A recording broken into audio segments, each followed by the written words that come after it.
Hello everyone, for the last video of 2018 it randomly came out the Franciscans and Dominicans in the world of education. No particular meaning whatsoever. As I'm saying, I choose randomly the topic for my videos day after day, and however think it's important to talk about Christian history, ecclesiastical history too, in particular, because really the idea is, as I was told actually just yesterday. My videos I try to tell about things that usually in popular culture are a bit ignored. Like when I talk to about Christian history.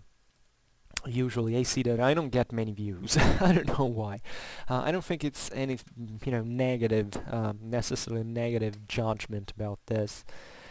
Just think that there are certain topics that do not interest people. Like if I make a video about Vikings, I immediately get tons of views. If I make a video about France, Italy, in the Middle Ages, like yeah, that's because Western pop culture is all about this today, and I believe, and part of the reason I make videos is actually to discuss topics that I think deserve a greater space into our historical awareness. Today's history seems to be all about. I study history because I either I have to find who is good and who is the evil, or who is, who was better, who was worse, or only what I care about because it's my own national history, and I don't care about anyone else. Well, this is really a pretty stupid way to think history. Actually, it's the best way not to think history at all, because eventually you discover that much of the historical, say in brackets, historical interest in pop culture actually stems from this kind of prejudiced, I don't know, fan attitude towards this or that character or political entity, and it's all based on aggrandizing the memory of this or demonizing the memory of that. So relatively to Christian history, I see that there are lots actually of Christian themed Christian history themed videos out there.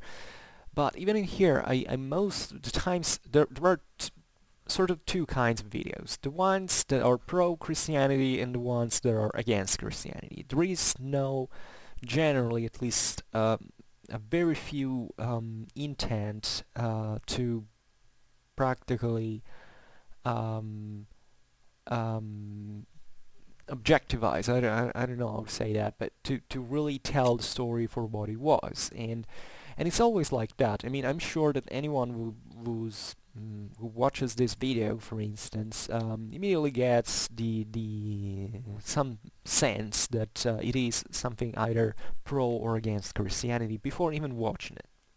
So the first reaction is saying, let's first of all look into which category of my prejudicial let's say system this actually fits in. There are people who don't read video descriptions, who don't even read the videos, and yet they even comment by saying, I don't know, I like or dislike, because they think it's essentially a show-off for claiming, look, I belong to that group, so I'm cool, we are cool, right? But they overlook the fact that I'm talking about completely different things most of the times, as well as things that they usually don't know. Not because I have this great historical knowledge at all. I'm actually a pretty, say, modest historian. I don't have this great amount of education myself. I mean, I'm doing things by the book in the sense that I'm progressing in what is the university career, but I'm not really this great connoisseur of, of history as it would be properly even meant by in academic standards. I'm extremely lazy. I don't read much aside from well, I usually read much, but I'm concentrated on just some sources, so my head is often concentrated elsewhere. So even in these videos, I don't really tell that much. But I don't know why I was coming up to this point, but what I wanted to say essentially is that Christian history is something we must know. Doesn't matter whether you're Christian, you're atheist, you're Muslim, whatever. I don't care. I don't treat my audience as if I don't care. Essentially, when I make such videos, I don't care which beliefs you hold, what you're gonna think about it, because all I care about is telling the story as objectively as I can, and therefore without any political intent, any, let's say, secondary interest. I might add certain personal considerations, but they're usually aimed at saying, you know, let's consider that there are several perspectives, so let's look at them and maybe express my personal opinion about it. It's never really extremely judgmental. On the contrary, my approach to history is most of the times, let's first try to understand history, what it is. That is getting all this stuff from sources, and getting it right from sources is terribly difficult because we don't know what the reality was. Don't think that you open up a serious history book and that's all true. Like, if it's a good history book, it's true for maybe an 80%, and it's not that the other 20% is wrong in historical terms, but it's wrong because those historical terms are based on sources that are claiming the contrary, or simply that tell only one side of the story because maybe other sources went lost. So history is a terribly complicated business, and it can't be properly judged. I mean, you can't really judge history with profit, in my opinion. There was one guy I was hearing, he was right by saying, I think it was the debate about the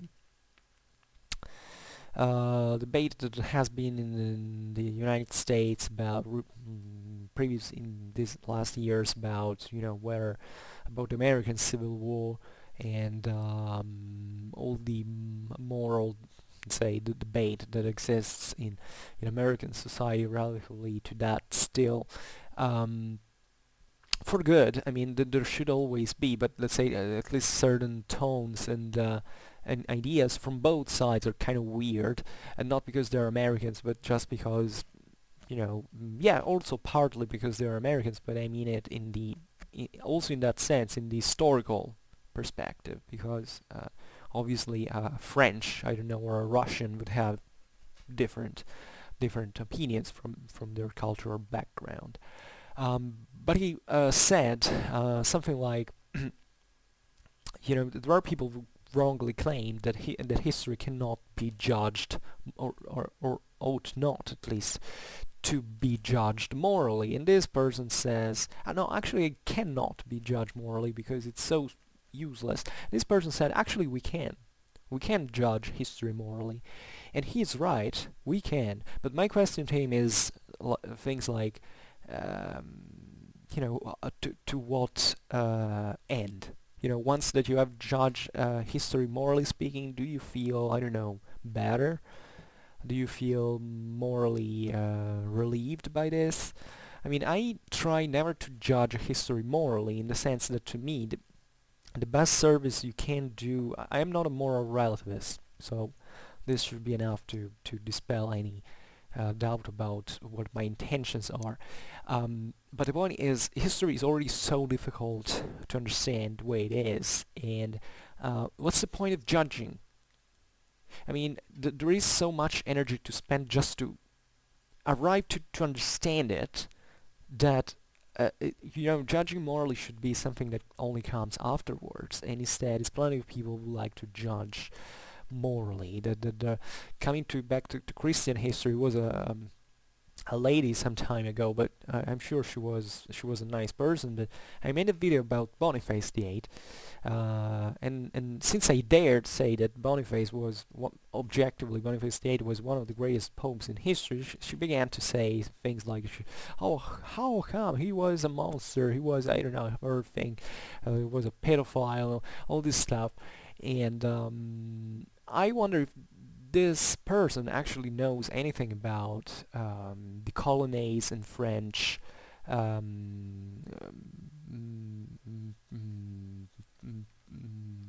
political, let's say, um, propaganda of the time, which is a masterpiece of of medieval political pamphleting. I don't know how to say that. That is studied every time that you want to. It's like the ABC to know to look at before you want to study the actual historical figure of Boniface VIII. Well, that was obviously I doubt that she knew something about that, but the immediate thing was judging the monster, like that's the bad guy, such a terrible. While what you understand is that if you go deep into history, you get starting from there. If you meet the colonnades and French propaganda, you realize that there is all a world beyond that.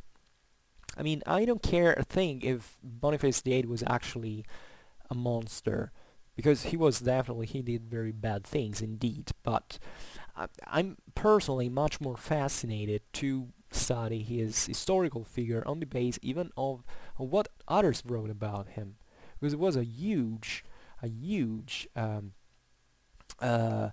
demonization of Boniface VIII at these times. And behind that demonization, there is all a culture, there is all a civilization, there is all a world that tells you how, for instance, I don't know, the Colonna were so capable of exploiting such ideological accusations, how those theories fared, how they were spread, the problem of the sources, because one is our letters and proclaims and all this stuff, and one thing is how this, for instance, this propaganda was spread within the population orally. Then all the problem, obviously, of the French national monarchy was creating essentially sort of French. The French monarchy was essentially trying to substitute itself as a universal power into France itself, for like the monarch could. Philip IV was trying to essentially claimed that he was head of the French Church, even over the papacy. Something extremely fascinating about which oceans of ink have been written.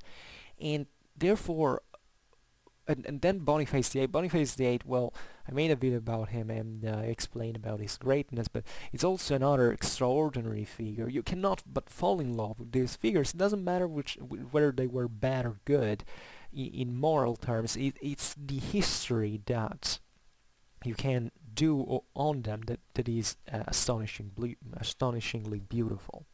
So relatively to today, I would like to touch another topic that probably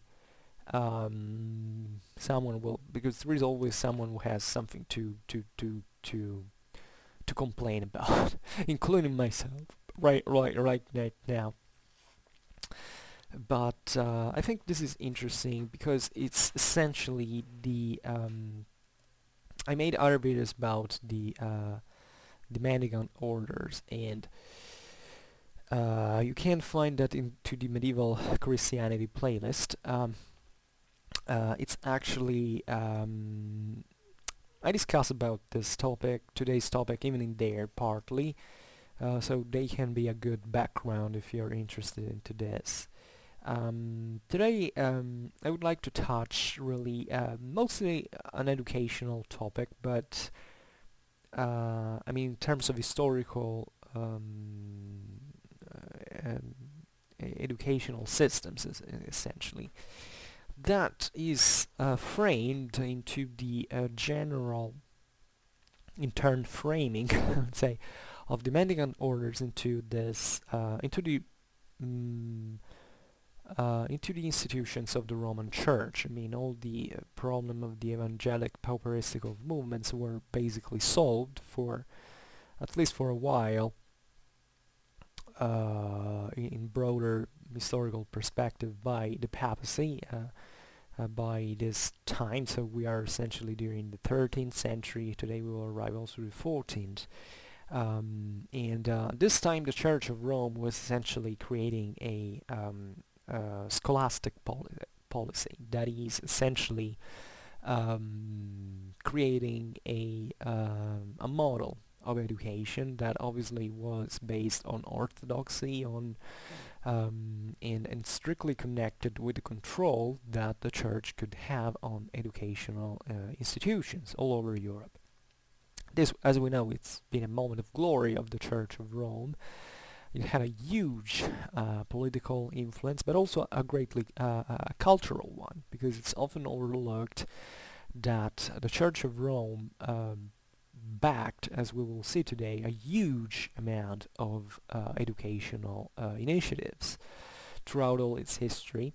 And especially at this time, these initiatives were practically almost were surely among the most advanced ones in terms of sheer, not just contents of culture that the Church of Rome had always owned, genetically speaking, since its origins, at least since, I mean, ideally, yes, also since the very beginning, but at least ever since the popes began to have a temporal power, they were the depositories of a huge knowledge that was the ancient, not just the Christian teaching, but also the classical legacy, cultural legacy, and in general the they were one of the few institutions that could afford to learn, to study, to store since a very early age. And that, by the way, was constantly involved into international relations at a first-class level, and therefore dealing with very different and cultures, and therefore, especially in the case of the Church of Rome fought at many times against, for instance, heterodoxy would not open heresy, and that definitely developed its intellectual skills. So civilization, the history of the Christian thought was definitely extremely important also in the development of medieval philosophy. It was essentially based on Christian theology, and that obviously had always something next to it, because, as we've said, even Christian culture wasn't born out of nowhere. The Christianity was a huge admirer of Christendom, was a huge admirer of the classical knowledge.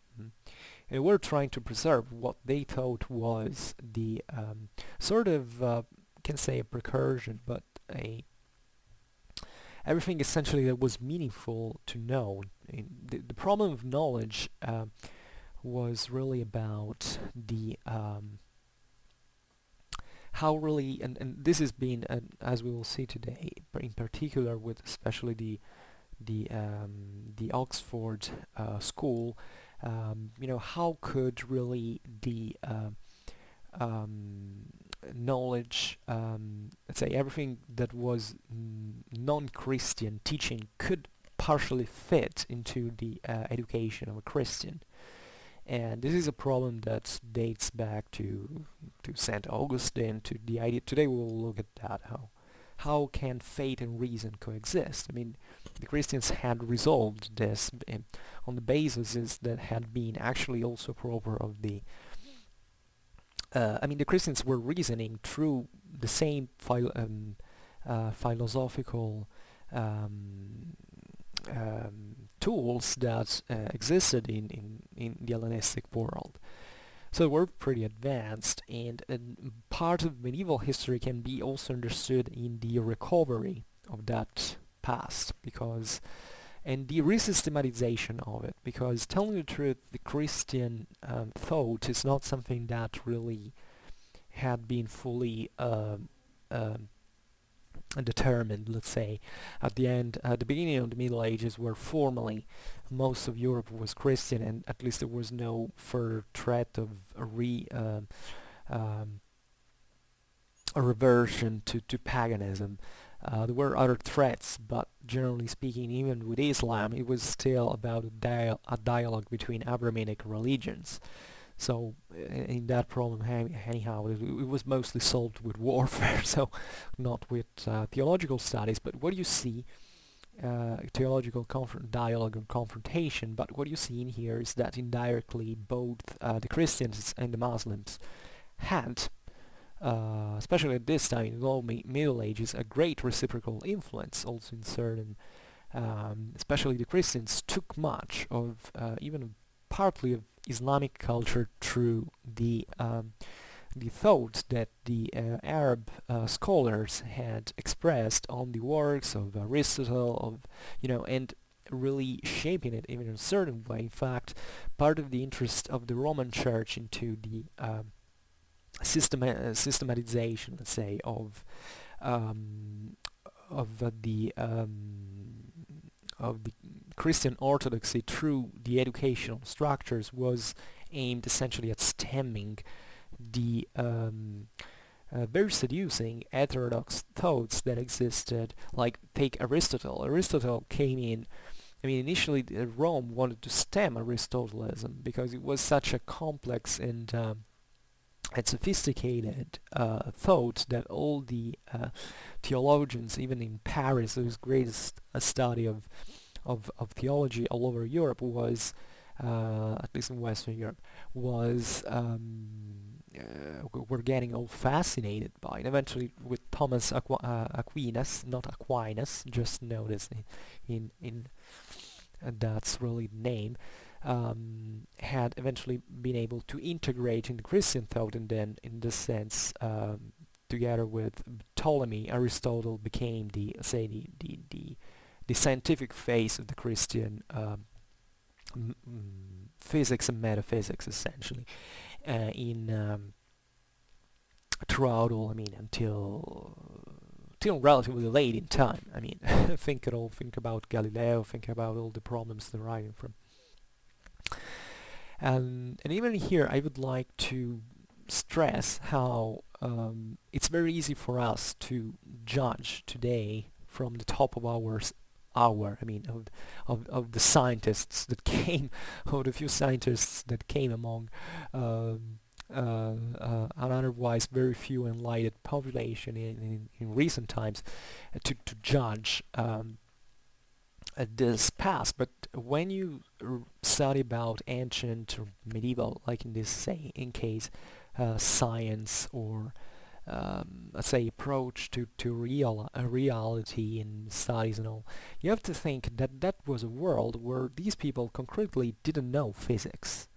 They concretely, and not because there was some evil guy that wanted people to remain ignorant, as someone wishes to very with great imagination to make people believe, but simply because that was the standard of that world, and actually such beliefs that were originated at the time were extremely sophisticated for the time. So it's not that you have to study Thomas Aquinas because he was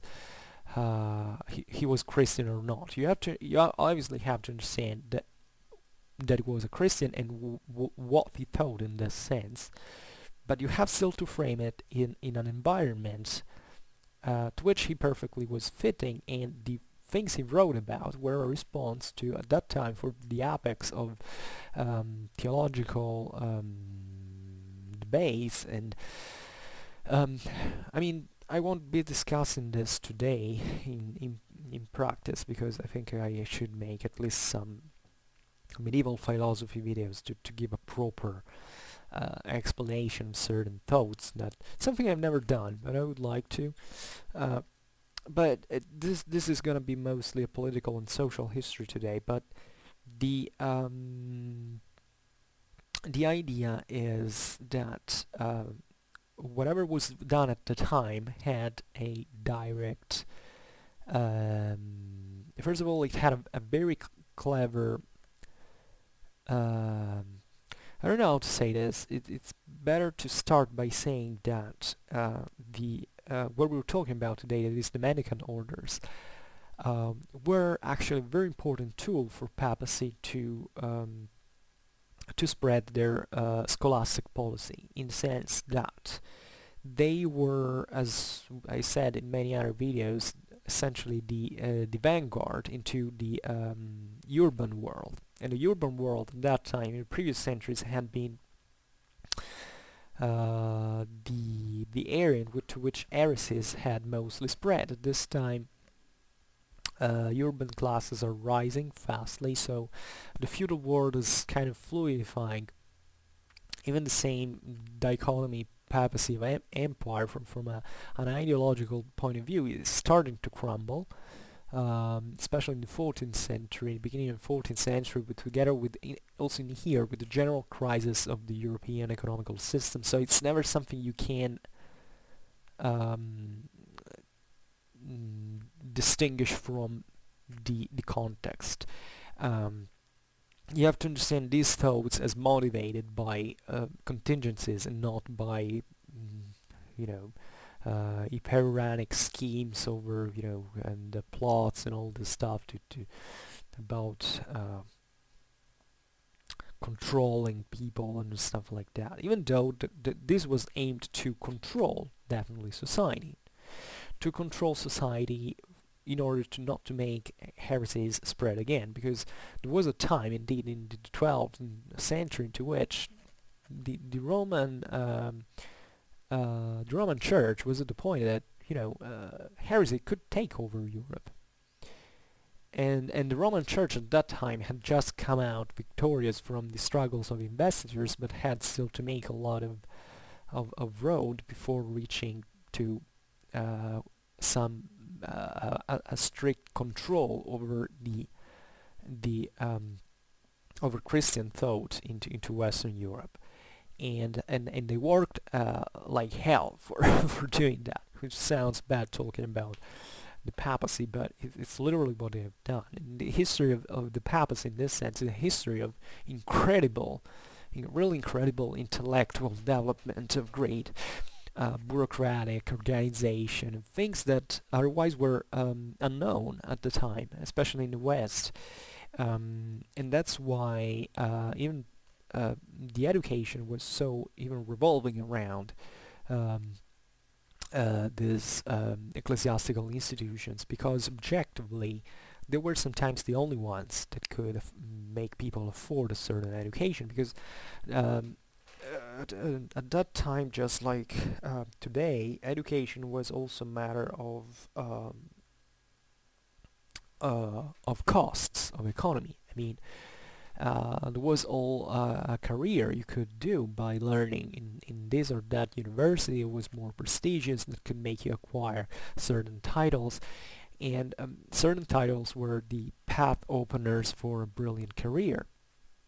So really nothing has changed. There were also many, in this sense, very relatively trivial reasons for which studying certain things. Just like today, I mean, just like today, today we are freer in learning what we want, but up to a certain point. It's not that you go to university and you learn just whatever you like. There's always someone who is essentially telling you what to do in practice. This obviously comes from the obvious need for the obvious sake of, let's say, organization, because you can't make a chaotic mess into which everybody does what you want. But in this sense, there is also an influence over the on what you actually learn, and in that you can through that certain ideas can be channeled. Certain, at least in my country, I realize today that my university is much less political than it was in the past. Instead, I see, especially in other places of the world, like especially the United States, at least for what we are showed, because I don't really, I love the United States, but I can't say I know it that well, that there is a great deal of political involvement there from an ideological point of view that influences the same nature of teaching, which is something extremely worrying. I see it also here in Europe, telling the truth. For American influence, telling the truth, also in here. And this is something disturbing. I mean, I think especially, however, unfortunately, that we are at the moment in our history into which education is fluidifying. I mean, there is a sort of liquefaction of the traditional academic standards. People learn things on their own, essentially. Take me, I'm doing literally hundreds of videos on YouTube discussing certain things in depth. I don't put myself at the level of a university class, but sometimes I talk for very long. I provide a certain information that is interesting for me too, because I'm learning together with you when I talk in here. So we have come at a point of crisis that is not surprisingly also a political, social, and economical crisis, just like it was in at the time in the beginning of the 14th century, into which the first thing that jumps is really the model of education. How should education be like? We are at a time in history in which the model of education had been set roughly into the 19th century, for which you have this need of scholarization, you have this mostly nationally based contents of learning, a certain idea of discipline, a certain idea of the classes organization and all. This is all dying. I mean, I'm seeing it, especially I was one of the last in the sense that still belong to that world in my education. Even people who are born a few years later than me already, I can't sense that they have a wholly different approach to reality, and this is naturally scary, but it's also very attractive, because this means that we have to find out a new way of teaching and of learning, obviously. That is something extremely important, because our future world will be built on this. Well, the papacy in this time in the Middle Ages was essentially reasoning in the same fashion. You don't have to think of the Middle Ages as something like it was always that teaching, everybody had to learn that, because the Middle Ages from an intellectual point of view are extremely more dynamic than, say, I can't say the modern age, but in modern age, here in fact, from the late Middle Ages, essentially the universities, most universities, has set those standards. What you assist to in the modern era is that the greater, say, revolution was done by independent thinkers. Think about the libertines, think about, there were also all anti-establishment, because there is also this fact of when a certain thought crystallizes, basically there is a reaction, and this happened constantly in the Middle Ages. It was a much very intense dialectics, while what it was finally said at the end of the Middle Ages was something that lasted much longer unvaried, arguably until, well, it's difficult to say, until probably the 19th century, at various levels and in various reasons, actually throughout history.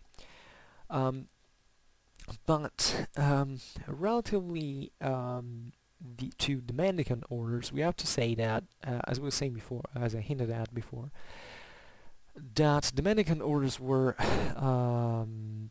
beginning to organize themselves at the beginning of the 13th centuries in this frame that had been within this frame that had been set up by the by the papacy that had essentially obliged them to abandon most of their evangelic paparistic lifestyle and to become a sort of more settled down order, even with a certain territorial organization and all.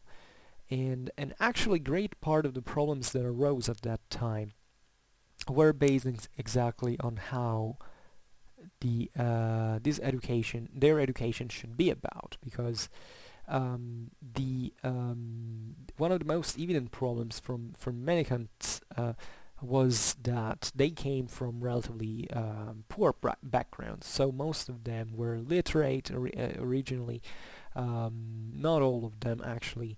And this is important because there was always, even in their beginning, sort of cultural lead and debate within the same orders. But it was evident that when sedentarization was accomplished, even the Franciscans were essentially transformed into a copy of the Dominicans from an organizational point of view. There had to be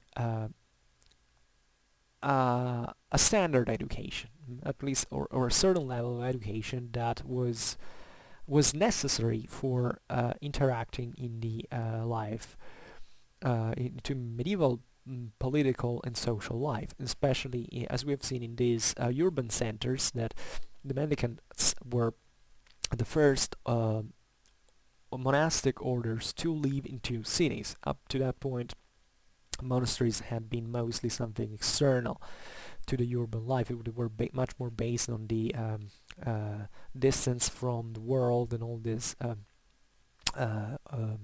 old Cenobitic ideals. The Mendicants instead were sent oppositely into the cities. Great move, clever, very clever thing to do from the papacy, but in this sense most of the educational problems at that point had to be resolved also partly on their own, always being controlled by the Roman Church, who feared especially the persistence of certain theological deviations, especially relatively to what have been the instances of the evangelic paparistic movements, so the denial of the Roman authority, the criticism towards the secular power of the church, and all this stuff. And therefore the Mendicant orders began to build certain studia on their own, and this was actually a very big event. And it was also full of tensions and lacerations, because indeed there were within the Mendicant order certain genetic let's say resistance to the idea of learning, because it was like an antibody, because the original aim of these orders had to be to live essentially a Christian life on Jesus' model, and this didn't contemplate basically any other teaching but the one of Christ. So how do you get educated into the outer world, let's say, into lay society, for lay society at least, without integrating other knowledge, other culture? And it was actually a great problem, and especially when this occurred especially within the Franciscans, because the Dominicans were, I'd say, already created originally speaking, definitely as Mendicants, but also as an anti-heretic task force, we can say. So they had to be at least skilled and very much educated to counter those beliefs that, in this sense, they had to be known, they had to be studied in turn. So the Dominicans already had a sort of intellectual openness to the idea of learning, even something that was anti-Christian from their perspective. The Franciscans instead had a greater resistance to the studies, to the study not just of philosophy broadly meant, but even of theology in itself, because their claim was that their lifestyle had to follow Christ's and Saint Francis' teachings and nothing else. So even theology was something very, in a sense, very disturbing, because theology was at that time very developed. It implied a lot of other knowledge coming from the classical world and all, so a very intense education. And aside from the general ignorance that could exist within the Franciscans, originally speaking, because they were very humble, as we have seen in their origins, there was also the actual ideological resistance to such teachings. Another great problem, by the way, to organize these communities had been the idea of connecting all the various national monasteries of these communities, because the Franciscans and the Mendicants were a trans-European community, and it had to be organized with a head, a common head, and one of the problems is that, I don't know, the Mendicants from I don't know, from Italy didn't understand ones from Germany, who didn't understand one from Spain, so there had to be at least someone of these of these monks that had to go out there in the world, traveling, which was something very unusual for a monastic community at the time, at least up to that time, and learning a language. And where did you have to go learn a language? You had to learn languages in places like where the universities were, and the universities were the centers of the world, so they were very often one of the most lively cities in Europe. Think about Paris, think about Bologna, think about all these centers that had developed universities because they were highly mundane. I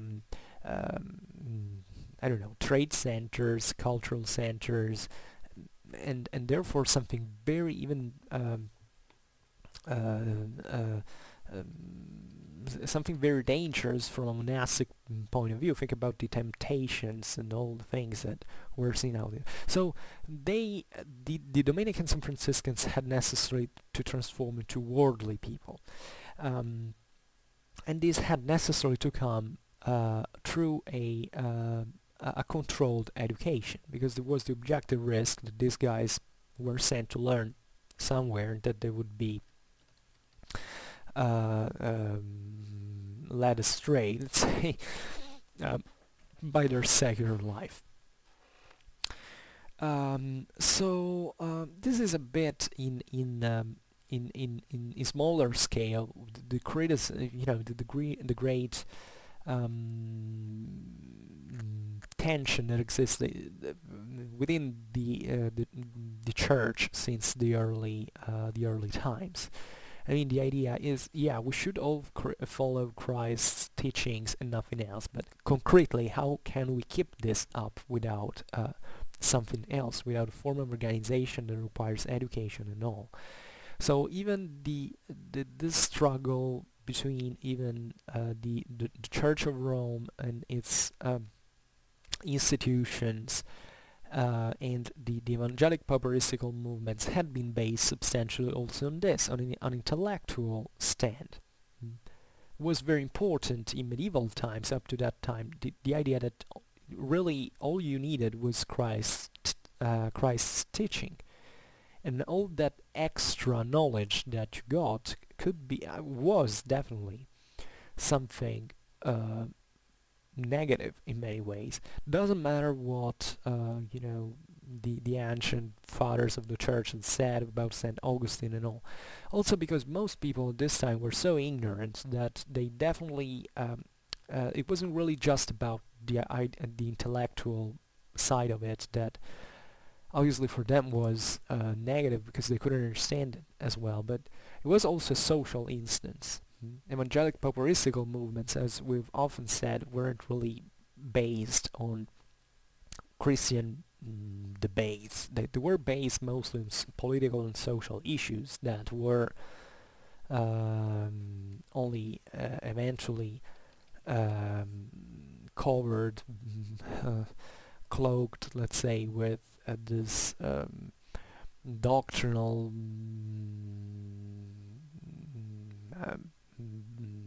interpretation, say, but as a matter of fact, that had been something much greater. So this transformation of the Mendicant Orders into scholars, in a way, was, tell the truth, coming at the end, at the defeat, practically, of the evangelic papalistic movements, as they had been known up to that point, however.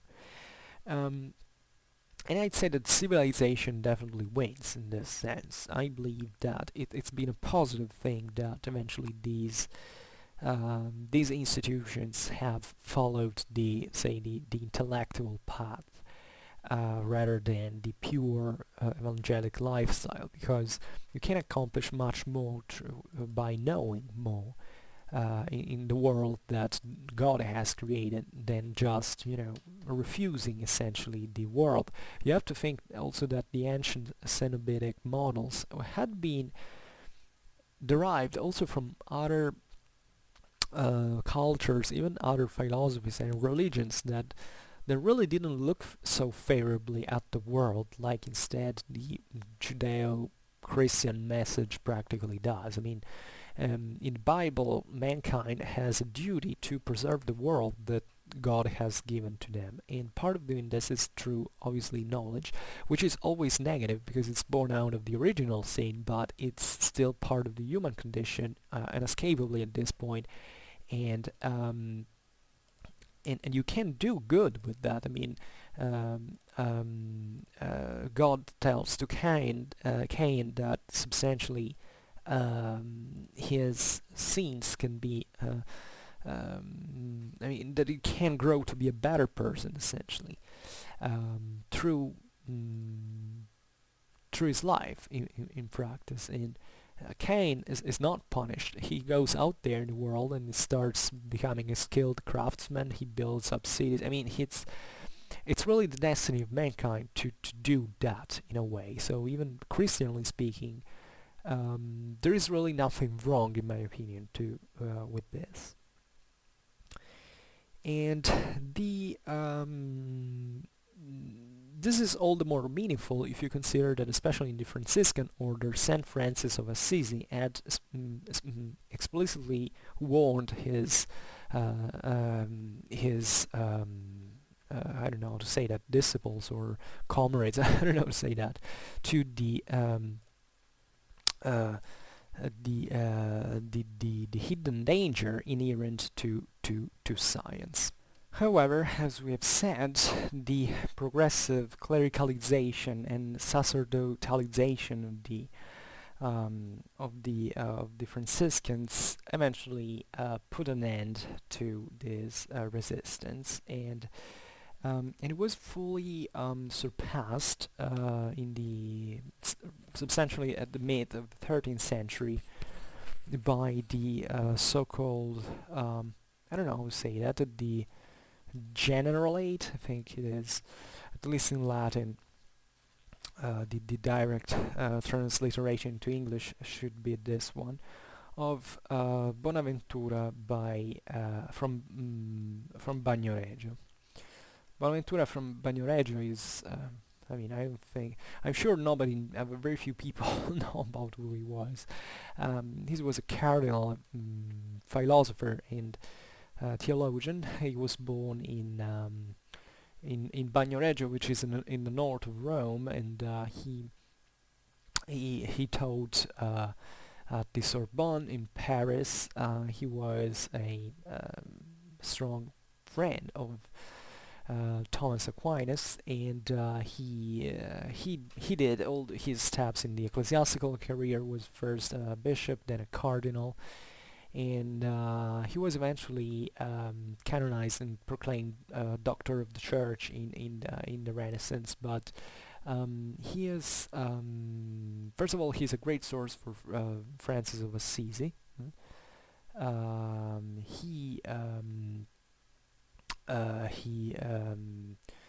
By the way, his Legenda Maior, that is Francis' biography, was the one that inspired Giotto, Giotto's cycle of the stories of Saint Francis in the Basilica of Assisi. And at that time, in the mid of the 13th century, was the general minister of the Franciscan order. And is in fact considered to be one of the fathers of the order, and sort of a second founder after Francis of Assisi. He made this work of reorganization of the order because he wrote certain constitutions, essentially, that upon which were based all the other constitutions of the Franciscan order. So he was the one that fully that gave to the Franciscan order full organization, a full direct, let's say a straight direction from all the actually very intense debates and protests that had existed on relatively to these issues. And Bonaventura thought that, from a philosophical point of view, that every form of knowledge derives from the senses, while the soul knows God and itself without the external senses. And he basically resolved this problem we discussed about the relation between reason and faith in Augustinian, in the Augustinian fashion. That is essentially a Platonic one. And how had really Saint Augustine solved the problem? Well, because as we have said, this was really the problem, to create a new form of education that could be justified on a Christian base. Basically, according to Saint Augustine, faith is essentially a gift that God gives in order to satisfy reason in practice. It's very very roughly told. Saint Augustine at that time was essentially criticizing essentially this problem, because the Mendicants, which he had actually been part of, criticized essentially the simple and say were not primitive and sucker patsy nature of Christian beliefs. And Augustine in this was responding in a very clever way that I love personally. I think St. Augustine was a genius, because for Augustine, faith is never disjunct from rationality. So in relation with God, believing and understanding are basically condition one another, and you believe essentially so that you can understand, and you understand in order with the let's say condition that you can believe. So the idea is that St. Augustine was that human nature, let's say, is all about believing. I mean, believing, not in a Christian sense, but in every sense, from a gnosiological point of view, it's an undeletable, let's say it's a condition that cannot be erased from human life, because it's all founded on beliefs. And and the idea is that that even most of these beliefs are actually not experimented by us before we essentially own them. So these our knowledge is all based on act of faith, which is definitely true because we know that today, scientifically speaking, mathematically speaking, that all our beliefs, our ideas are based on an act of faith. I mean, our world could be a complete illusion for what we know, and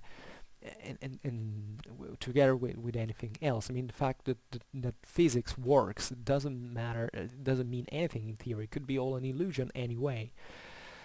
This is interesting because it doesn't mean that physics doesn't work in our world. It does, and and it couldn't be otherwise because science is meant exactly to tell that. But our belief in this validity is often blind.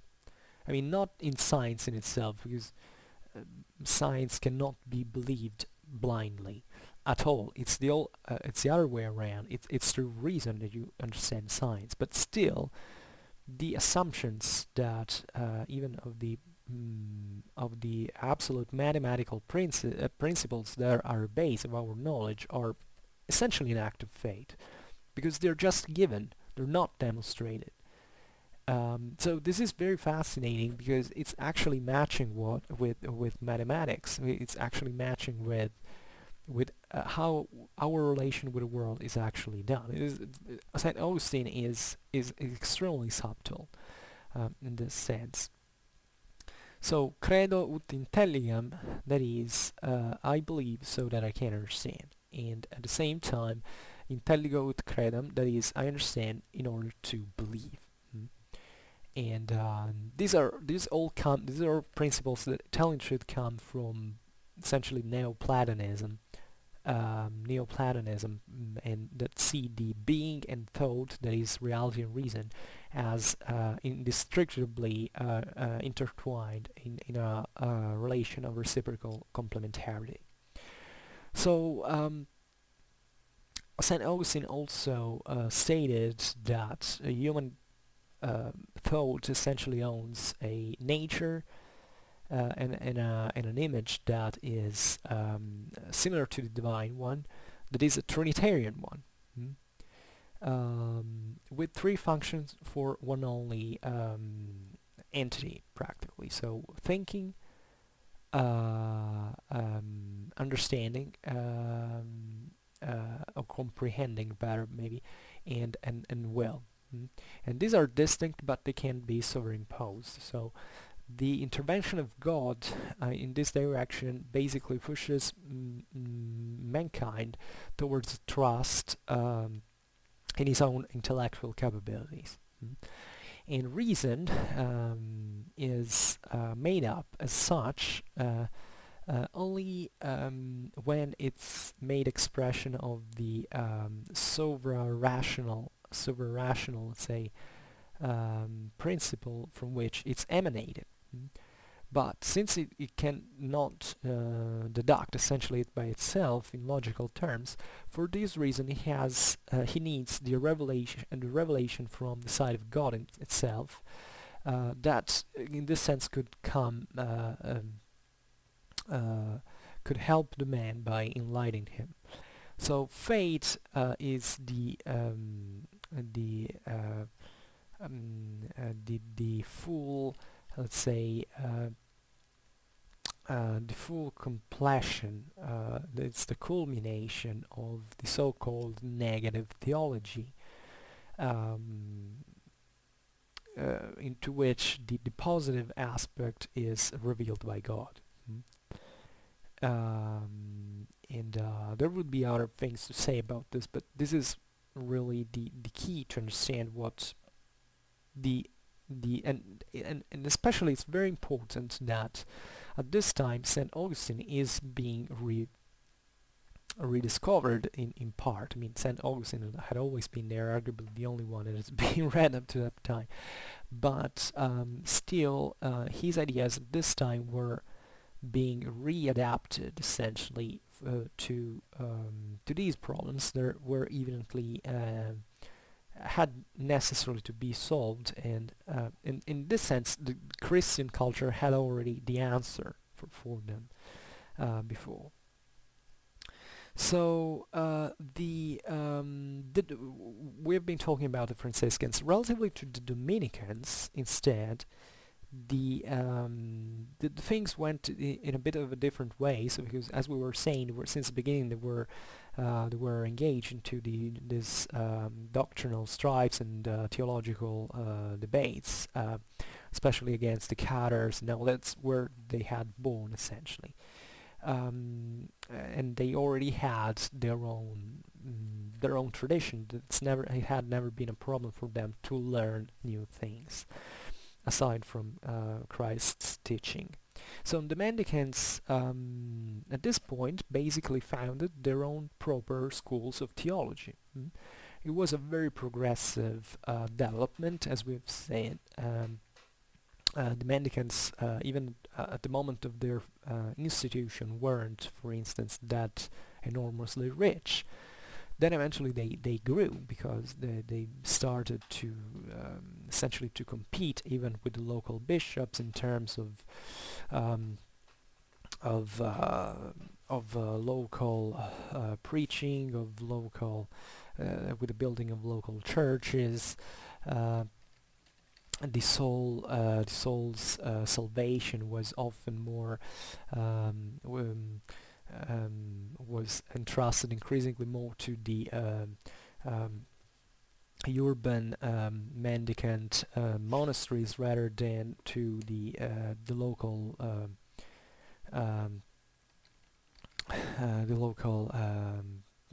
parish priests, essentially, that had originally that role. Excuse me, I drink a little.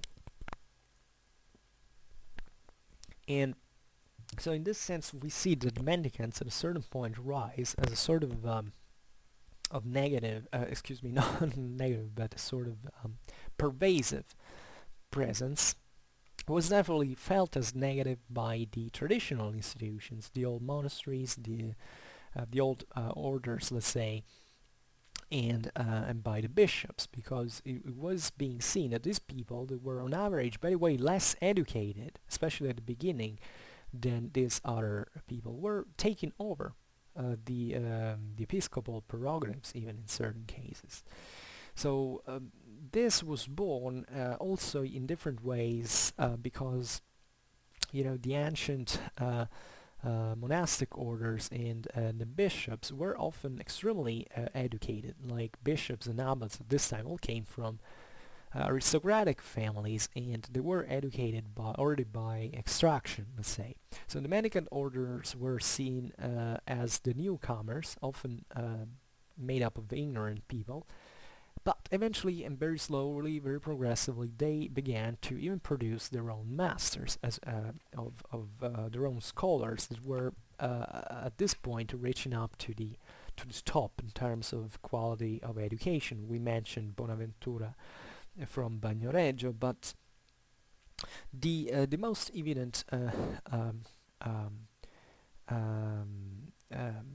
developments were seen especially in those university centers that already existed, and saw the rise within them of the same mendicant presence.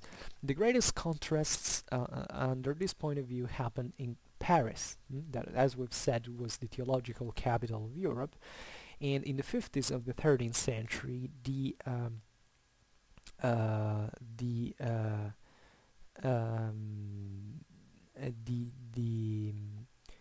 inclusion of the mendicants, let's say, there were lots of within the inclusion of the mendicants within the professors of Paris, and here there was also a great, let's say, there were much broader implications, in the sense that there were also very complicated relations with the papacy, with the King of France.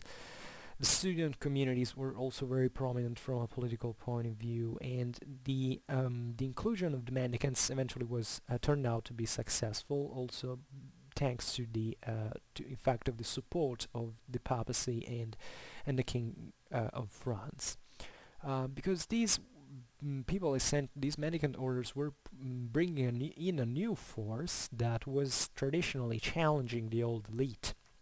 That was usually the one that was making the great resistance to the rise of national monarchies, and in the secular field, and in the church also to the expansion of the papal authority over the local churches.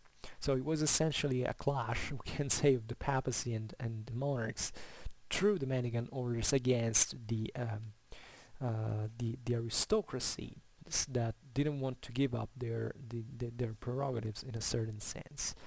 And as you know, thoughts are, at least at that time, were relatively free. I mean, everybody can be challenged under this point of view through a simple belief. So you have to understand that these debates, how important it was to be eloquent, to have intellectual skills, and how this triggered and generated a broader competition that had brought a fallout, a very important fallout for the development of those times theological debates and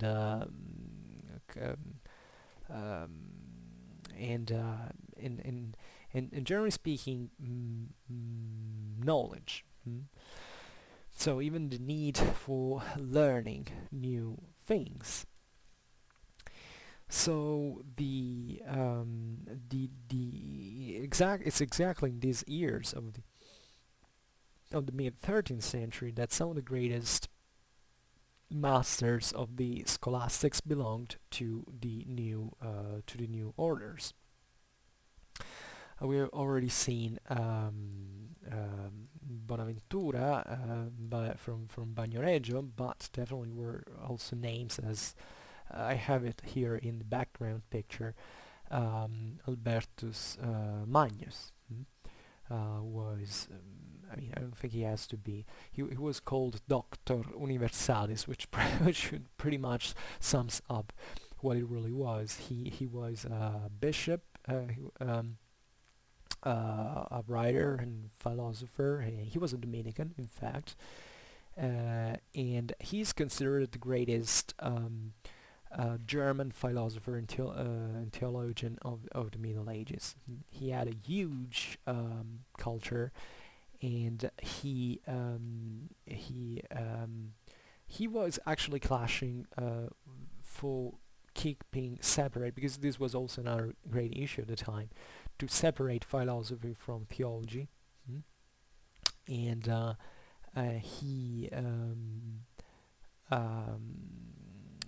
this actually was very useful for doing what we were telling about before, that is essentially managing to look at new sources like Aristotle without falling into theological mistakes. It was a great problem, and he was master of Thomas Aquinas. I also fell into the English pronunciation of the name, which is very meaningful. And he is, according to the Catholic Church, he's the saint protector of the scientists, as well as doctor of the Church. I would like to discuss more about him, but since we mentioned Thomas Aquinas, then we go to him, that also taught at Paris, and he was, Thomas Aquinas is definitely even more important. He's not defined Doctor Universalis as Albertus Magnus, but Doctor Angelicus at this time. So this tells it all, I believe. And he was a Dominican as well, renownedly, and exponent definitely of scholastics. He was a theologian, philosopher, and academic, and he's also considered doctor of the Church. And he is a pillar of the theological and philosophical, the pillars of Catholic theology and philosophy, and he was, in this sense, this giant figure, because he managed to find a joint between Christianity and classical philosophy fully. And so Socrates, Plato, and Aristotle, that, and also Plotinus, that at that time was believed, by the way, to be Plato. Essentially, that it wasn't the even up to the Renaissance, the Plotinus was studied, as a matter of fact, as Plato himself. There had not been a clear understanding of this, and he, it's just worth of the mention that the phenomenon we're talking about was marked by such outstanding figures and such universally known figures, by the way, I hope at least, and the very important, by the way, at this time. We often talk about France and Italy because they were rightfully the most advanced countries at the time, but relatively to England, we must say that at this time, thanks to the Mendicant Orders, excuse me, to the to this new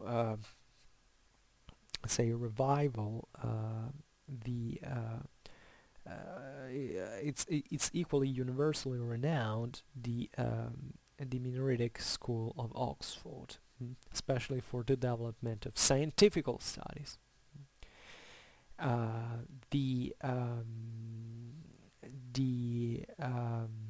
It actually the Oxford School accentuated the fideistic fundaments of theology, but at the same time it oriented itself chiefly towards the comprehension of the critical comprehension, actually, of the scientific rational principles, as well of metaphysics, and of the logical techniques and the so-called physical research, let's say, physical studies, investigations, however you want to call it. And also in here, obviously, Augustinian tradition was at the base of the whole thing. There was also an influence of the school of Hereford that was definitely had kind of influenced definitely the rise of St. Oxford School. There was a great interest for the quadrivius, reflections on the scientific method as well as maths, and a great interest for natural knowledge. So the idea of experimentum, so the experiment was kind of felt as a sort of an unmediated knowledge that could be provided even without reasoning, in a certain sense. It was a bit more complicated than this, but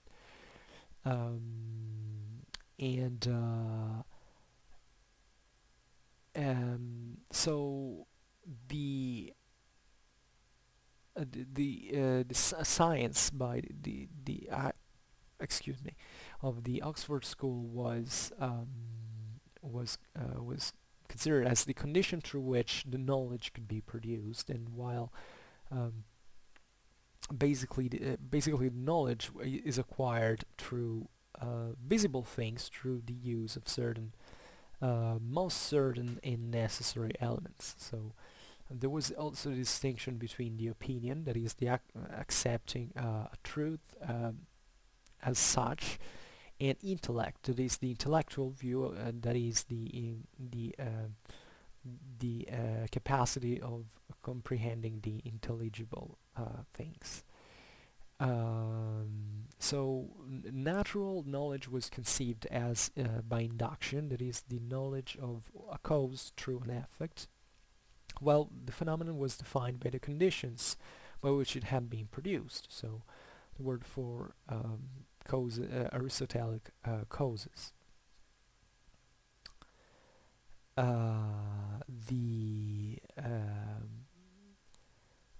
I would like to tell more, but I'm not even really an expert about this. Um, but probably one of the most important conclusions is that the true science is can be only mathematics practically. That mathematics is the only true science. Because it gives together knowledge and demonstration, and it can describe the natural effects even without knowing the causes. So all this view was still of base Neoplatonism. The creation was considered the multiplication of a point of light created by God that immediately became a sphere and then extended the matter which is formed. So there is all even this metaphysics of the light, that is the virtue and species organized according to the laws of optics. Think how these concepts actually went along together, even with architecture at the time. So, as I was saying, it was really I should really discuss about this in a dedicated medieval philosophy video. But more in general, let's say that all these initiatives, the Mendicants kind of took the challenge that was now posed by all those new texts that were coming about especially chiefly from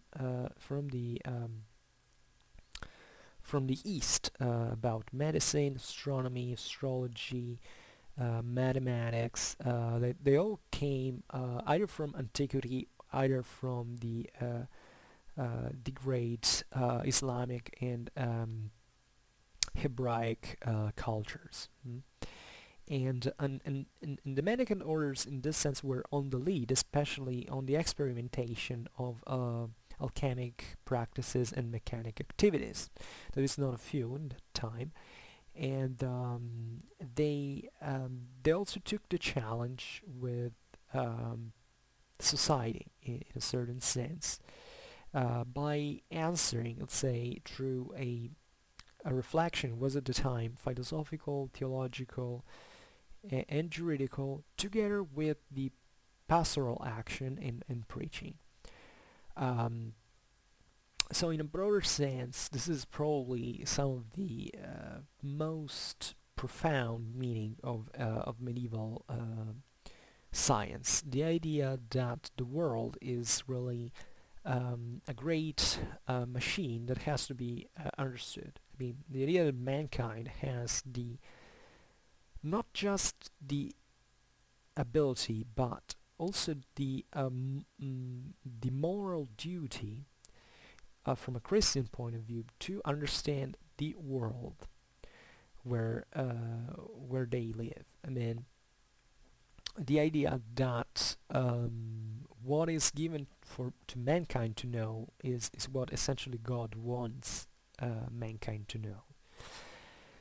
And through this knowledge, you can essentially reach part of that absolute truth that lays in Christian theology, and has been obviously created in the world by God to be investigated, to be known. So it's a very different approach compared to that there is this great shift in medieval history between even the relation with God, the emotional, say, tendency towards God, that in the early Middle Ages was mostly dictated by fear. I mean, the greatest concern was really about penitence, really about the idea that the end of the world was near.